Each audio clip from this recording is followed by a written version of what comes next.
Well, today I dropped about 150,000 gems inside this legacy wish. I was hanging on these gems to try to go pull a sky splitter, but we're sitting on 500 to 600 of these legendary keys, so I'm hoping that's going to be enough. My main goal on this was going to be getting this sharp rogue up to mythic so I could go and test out how good these flame daggers are.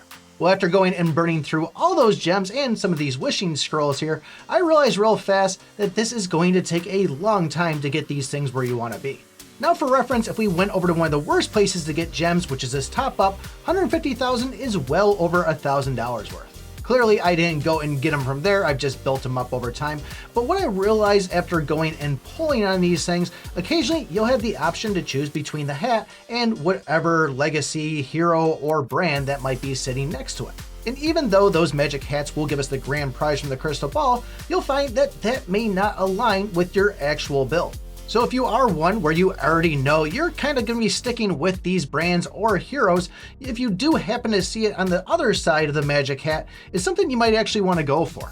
For me, I really want those combos, counters, and heavy strikes, so if I did happen to see one of those, I was going to take it. Now just to let you know, if you do see one that's a gray or a green border, that's going to give you 20 copies of that brand or hero. Those are usually going to be the ones that you have the choice of grabbing 16 hats or grab that green border. If you do happen to see a blue one, which is going to be the rare, those will actually give you 60 copies of that hero or brand. On the other hand, you're going to be seeing 26 of those magic hats. Now the one that's going to be 66 of the magic hats or actually getting a purple or epic, I believe those are going to be 120 copies because those typically are what unlocks it at that rarity.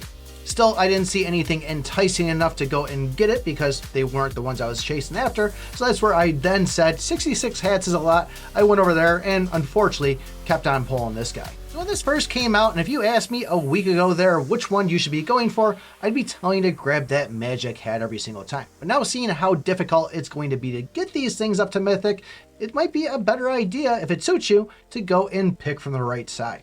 Now, to give you a little bit of idea, after spending those 150,000-ish gems, I got about an extra 100 million power from going and boosting up the stats of these. And it's not a complete loss that I dropped the Stone Guardian for this Arc Demon. I did go and take my 20% in attack, HP, and defense, and now boosted it up to 60%. Yeah, I'm going to lose the basic shield, but now I do at least have some bonuses towards the lightning, the fire, the freeze, and the poison, which I could probably make that work with some icy spikes and even my daggers. So I guess the big lesson to learn from this one is don't think you're going to be getting these things right away. It was probably expected, but for me, I thought I was going to get them. And definitely give the option of if you see the ones you want, pick them up. You're going to want them. But if you guys are a Whisper user or just want to know the best way to build on it, take a look at this video right here. It's absolutely solid. Thanks for watching, and remember, I pick my butt.